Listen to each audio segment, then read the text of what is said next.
guys have ever had an IV before? Were you guys ever nervous or had some kind of fear of like what was about to happen, not really sure what was going on?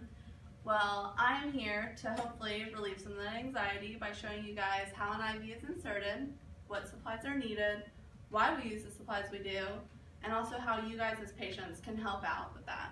I'm qualified to talk about this topic because I am a nurse, so I deal with this on a weekly basis. I'm not doing a PK. Okay, sorry. It's okay, deep breath, keep going. We're going to start with the basics, which are the supplies.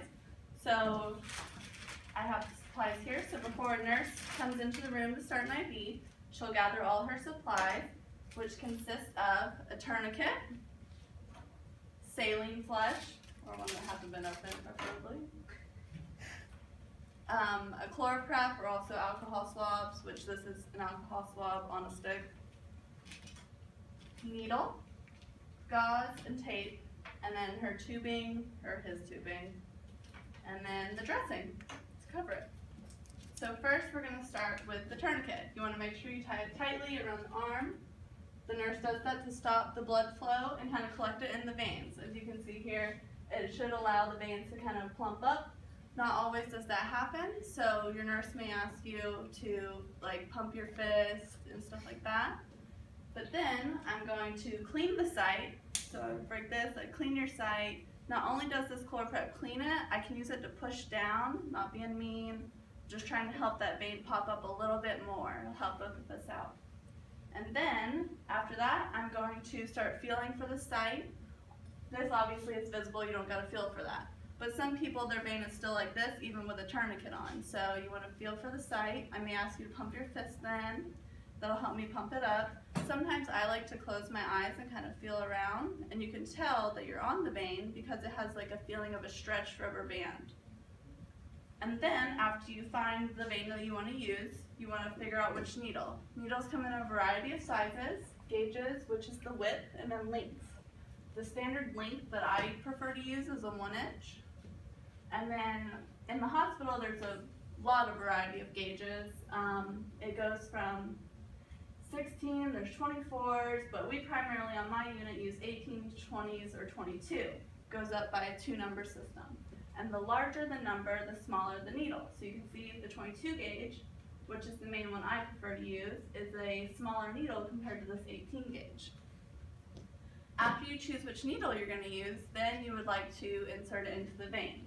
This is when you're going to get your blood return, which in the medical world we call flashback. So as you can see here, the blood flashes back into this chamber right here, onto the needle, and then you would like to advance your catheter off of it. So you'll advance the catheter, remove the needle no longer stays in your arm. It's just this little rubbery piece of plastic, and then it's flexible, it doesn't hurt. Some people think you still have a needle, which is safety locked so you can't even poke yourself. So see, this is what remains in your arm while you're in the hospital and you have your stay. The nurse then will connect the tubing to the catheter, and then they'll connect the saline flush to the tubing, flush your line, then put your dressing over it, disconnect the tubing, you're good to go. So now that you have this done, you know what it consists of. This is how you guys as patients can help the nurse out. First, try and stay hydrated. I know that's pretty unrealistic since you're coming in, you're sick, you don't feel good, you're dehydrated already. That's why we're putting this in, to get you some fluids in you. So that can be kind of difficult.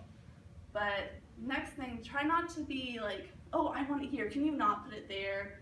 You know, the nurse tries to be very conscientious of knowing which sides can be irritating or painful. So like the top of the hand, that's going to be more irritating to you because you're using your hand a lot. Bend your arm. If you got a pump going, it's going to start beeping every time you move. I personally try to look at the non-dominant arm before I look at the dominant, because you're not using this arm as much, so it's not going to be in your way as often.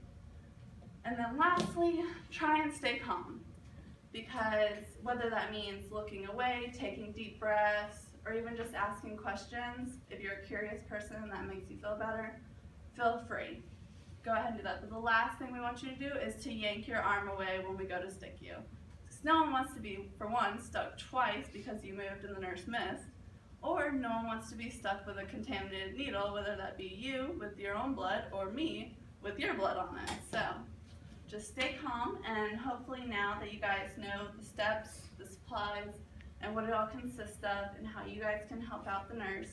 Hopefully the next time you or someone you know needs an IV, you can be feeling educated and help out.